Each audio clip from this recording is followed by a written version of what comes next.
स्वयं के प्रति, कुटुंब के प्रति, कार्य समाज और विश्व के प्रति शांति, आनंद और स्वास्थ्य के प्रचार के लिए प्रतिबद्ध हूँ। अंत में एक सारे जीव सुखी रहे, हम भी सुखी रहे, सबके लिए आहार हो, ये गायत्री मंत्र में पढ़ना है।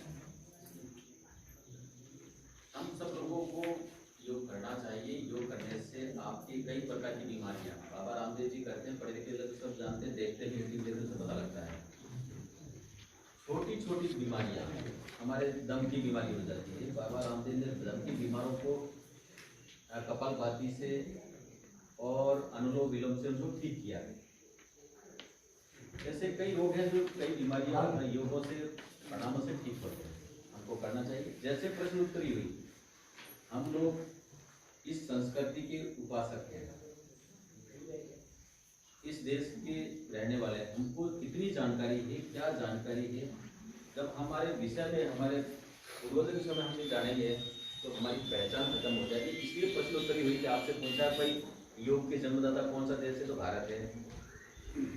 हमारे वेद कितने हैं, आपने पता 4 वेद हैं, सबसे बड़ा वेद ऋग्वेद है, और ऋग्वेद में इसका वर्णन है कि भाई हमको योग और आसन करना चाहिए।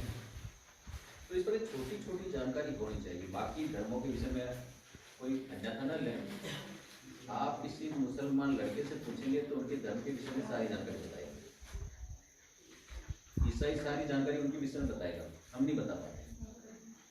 और नहीं बता पाते इसके कारण हम दिशा भटक जाते हैं, कई बार ठीक दिशा में नहीं चलते। हमारे संस्कार क्या, हमारे पूर्वज कौन थे, क्या हम भूल करके भटक जाते हैं। क्योंकि पूर्वजों को हम भूल जाएंगे तो आने वाले समय में हमारा अस्तित्व खत्म हो जाएगा, हम चले जाएंगे, आने वाली पीढ़ियां भटकती रहेंगी। इसलिए एक उदाहरण देते हैं, कभी आपने भी सुना होगा, लेकिन सुनाना चाहिए, कई बार मैं देता हूँ। एक बकरी चराने वाला जंगल में बकरी चराने के लिए गया। शेर का बच्चा शेर से बिछड़ गया और बकरियों के झुंड में आ गया। बकरियों के झुंड में आ गया तो वो बकरियों के साथ में उसके घर तक चला गया। उस शेर के बच्चे ने उन बकरियों के झुंड में ही बड़ा हुआ, पला पोसा। तो बड़ा हो गया, फिर जंगल में बकरी के साथ जाने लगा।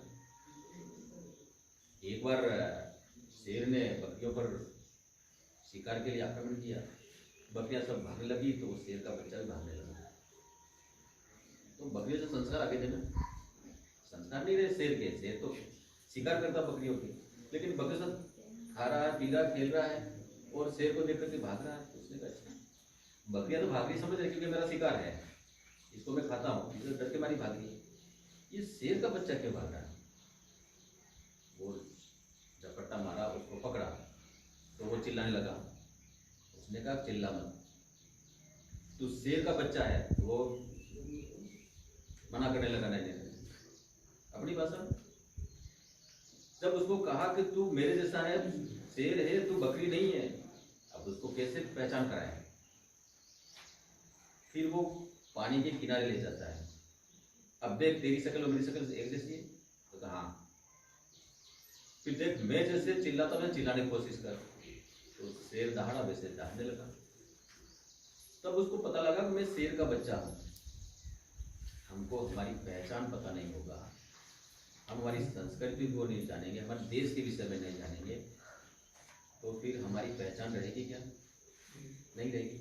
और जिस देश की, जिस समाज की अपनी पहचान खत्म हो गई, उसका अस्तित्व रहा क्या?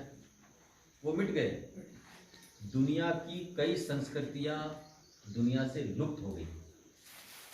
ये भारतीय संस्कृति है तो अनादिकाल से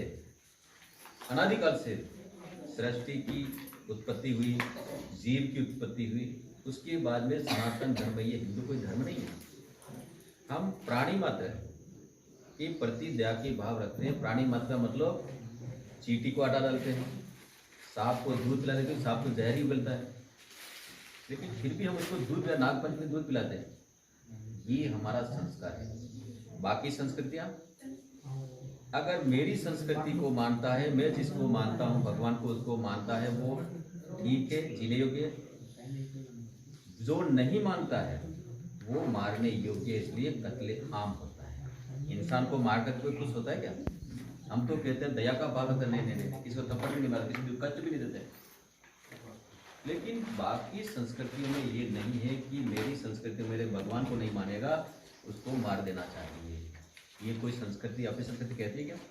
हम तो वसुधैव कुटुंबकम, पूरा संसार को ही, दुनिया को ही परिवार मानते हैं। बाकी संस्कृतियों में ये भाव नहीं है। इसलिए हमको हमारे धर्म के विषय में, हमारे संस्कार के विषय में, संस्कृति के विषय में हमको पूरी जानकारी होनी चाहिए। इसलिए साधु संत है ना, इनको पूरी जानकारी है, इसलिए भटकते नहीं है। और इन लोगों के कारण आज भी संस्कृति जिंदा है।